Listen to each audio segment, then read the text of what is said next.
entitled to have gratitude is what we're talking about. Um, but the title that we have today is gratitude beyond gifts, right? And so it's not just the simple act of, most of the time we think we're grateful for the gifts that we receive, for our family, our job and its income, and that whole list of things that Callie had in her song, our health. We're grateful for the beauty that God has created everywhere, right? We just look out the window or look at the face across from us. There's beauty there. And so, but gratitude is more than that. It is the greatest positive factor in the world. It has a lot of power. Now, as Rick was from the reading, he's talking about when we speak our word and what we believe, that is what's manifest. And that how the universe works. And when we shift to that mindset of gratitude, it changes everything, right? So, but today I'm really grateful for that. We had two of our sons came up for Thanksgiving. They brought with them one's married, his wife, or Elliot's fiance was with us, and we hadn't seen them for 2 years, and they hadn't even seen each other. So when we first started, it was like we talked on the phone and stuff, but it's a little different when you see each other in person. So it was a little more quiet than these are usually raucous kind of happy conversations. And by the last day we were back there, but this is something that we've all been through together, right? I realized, and also they were as grateful as I was for that beautiful deep blue lake that's out there that we look at every day when we walk by or drive by, and the pine trees that are growing tall around us. I'm grateful that for the delicious meal that we had. Everybody contributed something and helping to cook it, and it was just wonderful. It's better when it's that way, But then also, besides the people in the room, there all of the people that made it possible. So there's the farmers that grew the food or the turkeys and what was there, and for the people the sweet potatoes and the turkey and the cranberry dressing, relish rather, and so the people that processed and transported the food, right, and hopefully not too much, and the grocery stores team of their clerks and the stockers that put things up, the deli workers that prepared some of those things, the rolls, right. And then we've got the generations of cook that shared their favorite recipes, that we got to talk about, what was that spicy flavor in there? Why can't, that kind of thing that we do. And then there's the artistic people that decorated the table, the tablecloths, the beautiful china that we got to use for the holiday, and flowers, and, all of these things that make it a festive occasion, right? And then also the members of my extended family over all the years that, gives me that expectation that this is going to be a great day. And it is, wherever we are all together. So we got to Facebook, together, right? So it's a wonderful feast every year. And, Elliot was here. Unfortunately, he spent too much of his vacation working on our AV system. We spent the whole day here on Friday, getting it done. And then he had to go back, so he wasn't able to operate it himself. So we had a few bugs that we had to figure out this morning, but it's all there, and it's got all this great potential. So when we learn how to use it, we will be able to have a really great, reliable system. I think my favorite comment, though, the whole weekend was Elliot's comment to me. He said, "Now, Mom, I know why you always had a Patagonia jacket and a Yosemite t-shirt while we were growing up, because you belong here. And you know what? Tahoe really is a beautiful place to live." He got it. He got me. It's like, this is very cool, right? But spirit is the divine source of all of this abundance, right? Wherever we are. And in the Science of Mind textbook, Ernest Holmes said, "Gratitude is one of the chief graces of human existence and is crowned in heaven with a consciousness of unity." Right? We realize that it's all from that one source. Cicero had a great admiration for gratitude, and this is what he said: "Gratitude is not only the greatest of virtue, but the parent of all the other virtues." Right? So gratitude is not just for what we see and what we've actually received, but it's for the unseen things that are happening under the surface or that are unfolding. It's for that seed that's germinating beneath the soil, or its equivalent in whatever it is in our experiences. And in the book Creative Mind and Success, Ernest Holmes has this to say: the reason we can make our requests known with thanksgiving is because we know from the beginning that we are to receive, and therefore we cannot help being thankful. Right? This grateful attitude to the spirit puts us in very close touch with power and adds much to the reality of the thing that we're dealing with. So let us cultivate all the gratitude that we can. And gratitude, we will send our thoughts out into the world. And as it comes back, it will come laden with the fruits of the Spirit. Right? So when we do our prayers, we say God is all there is. We're one with God. We say our intention of what we want to realize. And then we give thanks, because there's no time or space in God, right? It's a perception. So when we give thanks, we're receiving it, and we release that to God to manifest. There's another quote from Ernest Holmes: How to Give a Treatment is a little pamphlet that he wrote. And one of his statements there is: claiming our gratitude for the blessings in our lives takes us from a place of lack into a place of abundance, right? So that shift occurs first in our minds and in our hearts, in our belief system. So if we keep saying, thank you for this, my perfect new car, and we still think we don't deserve it, we think it'll never happen, we think we'll never get that down payment or whatever is going to happen, as long as we believe in all of those barriers, that's what we'll get.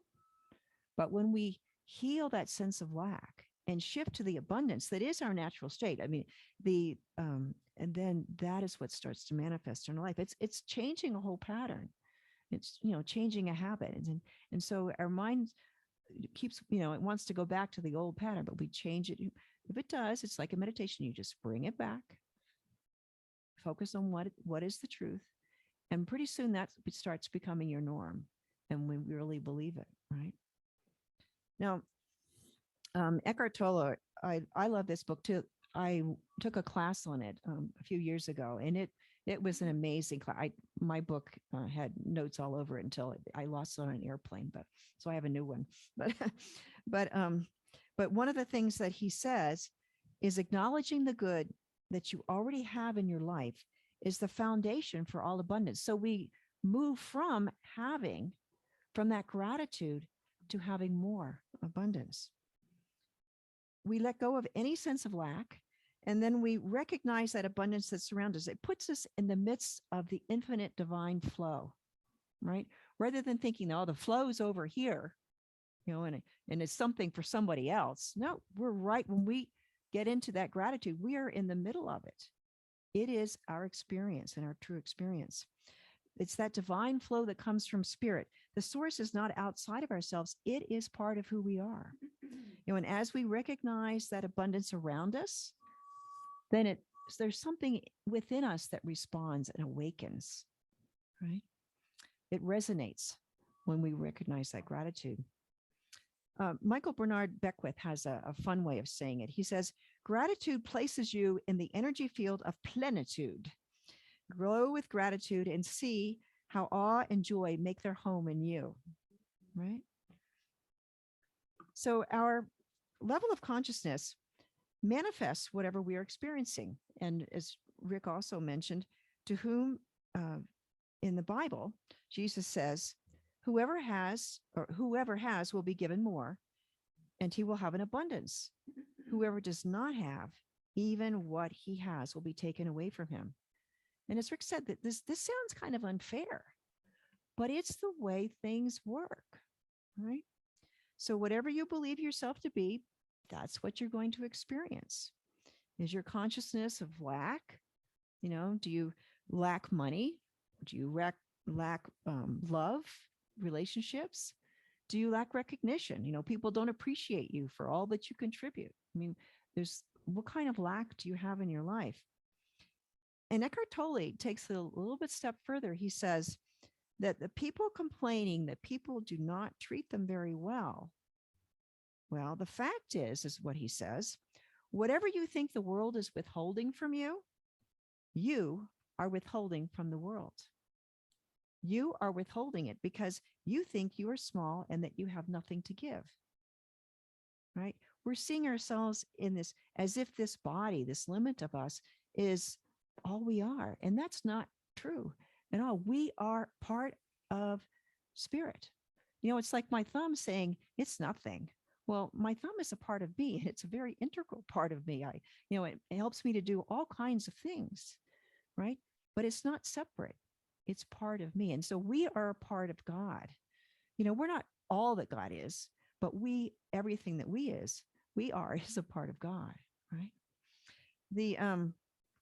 So Tolle recommends that you try this practice for a few weeks. Whatever you think people are withholding from you, switch it around and give it to them. So you're going to start that law of circulation going out. All right. So you're going to see that flow going out. And what happens is that flow circles back to you. Right. You've started the flow. As long as you're seeing lack, that's what you're sending out. And that's what's going to come back to you. As long as you complain and stay in that mode, you'll keep getting more of the same. But when we shift to the gratitude, when we know that the truth of all people is that they are a part of spirit, then we can give to spirit. We can appreciate from spirit that truth that's coming to us. And so Tolle predicts that as soon as you start giving, you will start receiving. You cannot receive what you don't give. Right? The outflow determines the inflow. This is the law of circulation. And Jesus talked about it in the Bible. It's a universal law. Right? The water doesn't flow as long as the dam is closed. So we have to open up the dam. And, it probably works the other way around too. If we give too much, like the CO2, when we burn fossil fuels, we will get global warming because we're overdoing it. We're not doing things in balance, right? So it's a law. Now, in the book of Luke 6:38, Jesus told his followers, "Give, and it will be given to you. A good measure, pressed down, shaken together, and running over will be poured into your lap. For the measure you use, it will be measured to you." Now, the Rocco Errico, he has an article in the November Science of Mind magazine talking about the bountiful measure. And Errico, if you don't know who he is, he's a man that studied the translations from the Aramaic into interpreting the Bible. And so Aramaic is the language that the common people spoke at the time of Jesus, and probably a lot of his talks were given in Aramaic. And it's also important to understand the culture and some of the things that everybody knew, because you always knew, like, talking about 7-Eleven or whatever. Everyone knows what a 7-Eleven is now, but 2,000 years from now, maybe not. But so it's a common thing that people know about. So, and he also carried on the teachings of George Lamsa, who was the first one that really did a lot of interpretation of the Bible in it. And it's a lot of the basis for the New Thought principles. It's pretty amazing. So anyway, one of the things that was a cultural practice back at the time, when you bought things in the market, they didn't have the measures that we have. They didn't have a set yardstick at a certain length. An inch was the length of the king's thumb, right? So whatever length that king was, that's what it was. Or you could kind of guess it, but maybe not. Or maybe a yard. It's the distance from your nose to the tip of your fingers. It's, and this is really about half of your height for most people, not always. And if the person's tall or the person's short, it's going to be a different length, right? So if you're measuring dry goods, that's how they used to measure the dry goods. I don't know if you've been to the store and they do that, kind of pulling it out with a yarn or something like that. Now, also, when you bought wheat or grain, they used a wooden box. So it was and this is where it comes from, when it's pressed down, good measure, pressed down, shaken together, and running over. So when the way that the process is so the merchant and the buyer, they would agree on the price for what was going to be for the box. And then the seller would spread a cloak of some sort on the ground, and they would pour out the grain from the big bushel bin, and then they would scoop it up with the box, and then they'd shake it and fluff it up, and it wasn't quite full, and so they'd put some more in there, and so they would, and so they'd press it down, and so it was really full. All right.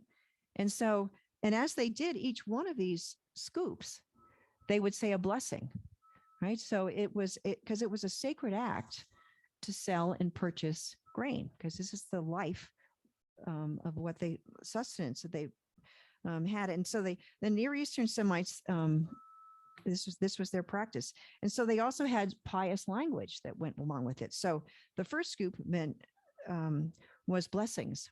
And the second scoop meant from God was measure 2. And then measure 3 and 4. So they had a whole litany that they would go through that was very sacred about this act that they were doing. Now, so what they were doing with these boxes then, so let's say if somebody had a box that was a little bit smaller, so they would kind of short the person that was buying it, right? So you wouldn't necessarily come back to that same vendor next time. You'd go find someone that had a bigger box, right? And then, but if it was too big, then the merchant would maybe have trouble making a profit, kind of thing. So you have to find that balance. It has to be fair to both sides. All right. And so but it emphasizes the joy of abundance, of generous sharing from a spiritual life, and of, it's the highest and best for both sides, right? Both people, and caring about each other. I know in engineering, we always thought that the very best clients was a repeat client. That meant that you did a good job and they came back, and you didn't have to spend nearly as much overhead time on marketing. It was more about, you had more money available to do a really good job again, and to make a profit and do those, pay all the salaries and all the things we had to do. So it's, and it's the same in relationships, so when we treat people with fairness, then that is how you have a healthy relationship. And when hiccups come up, people know that they can expect you to be treated fairly, and they, you get some slack.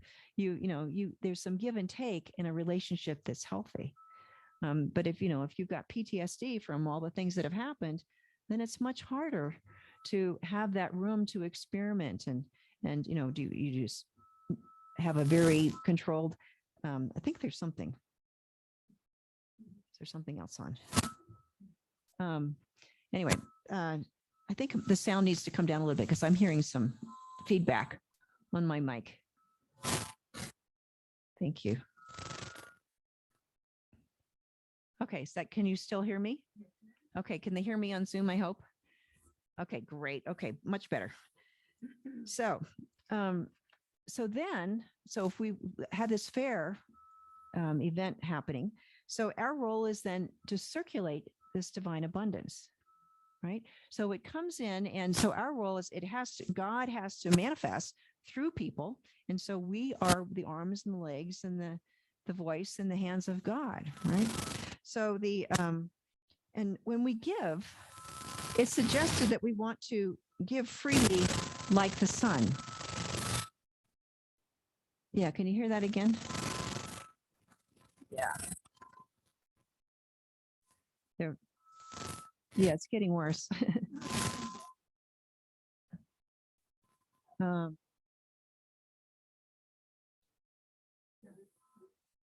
Okay, turn it down just a little bit more.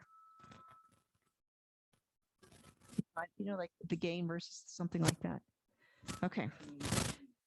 Okay, so I'm going to keep talking while it's good. So anyway, so in Matthew 8:10, Jesus told his disciples, "Freely ye have received, freely give." All right. And so the sun shines out continuously without ever asking for anything back, right? And so it's, that's what it does, is it gives. And so for us, it is about giving without having conditions about how it needs to come back to us. It will come back to us. like it may not come back in the way that we expect it to, or we want it to, or that, I gave to Tom and it has to come back from Tom. Well, no, it will come back to us because it's all God and Tom's just a part of God. Right. So it's something that we have to be in that flow. And also when we give without conditions or expectations, it sets us both free. Right. It sets me, I'm not sitting there waiting and, okay, going on, this has to be. No, I give it, I move on, I'm in the flow. And then the other person doesn't have to live up to my expectations, but they can use it, what is the highest and best for them. I can remember with my kids, one of the ways that I taught them to manage their budgets going is when we would go on vacation, they would want everything in every gift shop everywhere. We couldn't have gotten it all in the car, much less pay for it all. But so they had a budget. And so when they first saw the item that they said, well, is that what you want to spend? Oh, okay. Yeah. Mm-hmm. Okay. So they would be very selective about what they purchased. Right. So they had the choice, and I didn't always like what they purchased. I would have, but they were happy with it. Right. And they learned from the experience of getting things that they loved 2 weeks later and things that they didn't. Right. So it was up to them. It was a good experience. So it's we, in our culture, so much of it is transactional. We say that, I'll do this if you do this for me. And we set it up that way. And it's not about giving when it's in that case. It's not about sharing of what we have. And it makes it more about what I'm going to get back. Right. Well, that's not the sole purpose of giving. Right. And so, essentially, it comes down to trust. Being grateful is an act of trust, right? So we trust God as our infinite and reliable source. We know that God is always there for us. It's not this person or this job or any of these things. It is God as our source. And so we're supplied 360 degrees, up, down, sideways, and God always comes through. If a door gets closed, there's a window that's opened, kind of thing. God is always there for us. I'd like to share with you